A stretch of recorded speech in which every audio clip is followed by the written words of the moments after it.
പ്രിയപ്പെട്ട വിദ്യാർത്ഥികളുടെ പ്രത്യേക ശ്രദ്ധയ്ക്ക് അടുത്ത മാസം ഫസ്റ്റ് വീക്കിൽ തുടങ്ങുന്ന 6ാം സെമസ്റ്റർ പരീക്ഷകളെ കുറിച്ചിട്ടാണ്. ഇനി കേവലം 22 ദിവസമേ 6ാം സെമസ്റ്റർ പരീക്ഷയ്ക്കായിട്ടുള്ളൂ. ഇതിനിടയിൽ പല വിദ്യാർത്ഥികളും പലപ്പോഴായി പലതും ചോദിക്കുന്നുണ്ട്. പ്രത്യേകിച്ച് 6ാം സെമസ്റ്റർ പരീക്ഷ തോറ്റു കഴിഞ്ഞാൽ എന്തൊക്കെയാണ് കോൺസിക്വൻസസ് ഉണ്ടാവുക എന്ന് ചോദിച്ചിരുന്നു. നമ്മൾ മുമ്പത്തെ വീഡിയോസിൽ പറഞ്ഞതുപോലെ ഒരു ഡിഗ്രി എന്ന പ്രോഗ്രാമിൽ 4, 5, 6 സെമസ്റ്റർ പരീക്ഷയിൽ നിങ്ങൾ തോറ്റുപോയാൽ സപ്ലിമെൻ്ററി എക്സാം കിട്ടിക്കഴിഞ്ഞാൽ നിങ്ങളുടെ ജൂനിയേഴ്സിൻ്റെ ഒപ്പം മാത്രമേ പരീക്ഷ എഴുതാൻ സാധിക്കുകയുള്ളൂ. 3 വർഷത്തിൻ്റെയും 4 വർഷത്തിൻ്റെയും ഡിഗ്രി പ്രോഗ്രാം ഉള്ളതുകൊണ്ട് supplementary improvement examination call for ചെയ്യാൻ സമയമെടുക്കാറുണ്ട്. സാധാരണയായി ഇപ്പോൾ കാണുന്നത് റെഗുലർ വിദ്യാർത്ഥികളുടെ പരീക്ഷകൾക്ക് ശേഷമാണ്.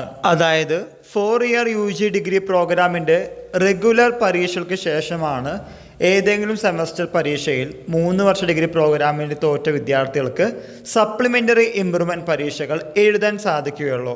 അത് വലിയൊരു ഡീഫാൾട്ടായിട്ട് നമ്മൾ കണക്കാക്കണം. ഈ പറയുന്ന കാര്യങ്ങളെല്ലാം നിങ്ങൾക്ക് അറിയാവുന്നതാണ്. ഒന്ന് ഓർമ്മിപ്പിച്ചെന്ന് മാത്രം. 6ാം സെമസ്റ്റർ പരീക്ഷയിൽ തോറ്റു കഴിഞ്ഞാൽ ഫർദർ സ്റ്റഡീസിനോ ജോലിക്കോ പോകാൻ കുറച്ച് ബുദ്ധിമുട്ടുണ്ടായിരിക്കും. പണ്ടത്തെ കാലത്ത് നിന്ന് പറയുകയാണെങ്കിൽ 10 പ്ലസ് 2 ഒക്കെ ആയിരുന്നു. എന്നാൽ ഇന്ന് ഏതൊരു ഇൻസ്റ്റിറ്റ്യൂഷനും ഡിഗ്രിയാണ് ബേസിക് ക്വാളിഫിക്കേഷനായിട്ട് ചോദിക്കുന്നത്. ആയതുകൊണ്ട് ഡിഗ്രി എന്ന ആ പ്രോഗ്രാം നല്ല രീതിയിൽ എഴുതി ജയിക്കാൻ ശ്രദ്ധിക്കുക. ചുരുക്കത്തിൽ പറഞ്ഞാൽ തോറ്റു കഴിഞ്ഞാൽ നമുക്ക് 1 വർഷം മിനിമം നമ്മൾ പോകും.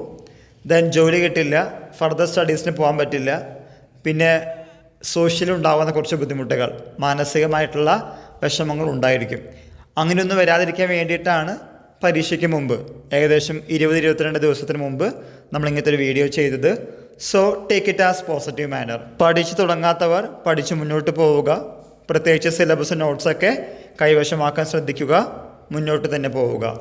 തോൽവി എന്ന് പറയുമ്പോൾ തെറ്റുള്ള കാര്യമൊന്നുമല്ല.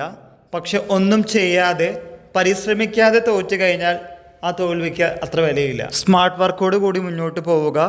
തോൽവികളിൽ നിന്ന് ജയത്തിലേക്ക് മുന്നോട്ട് പോകാൻ സാധിക്കട്ടെ. എല്ലാവർക്കും ഒരിക്കൽ കൂടി നന്ദി, നമസ്കാരം.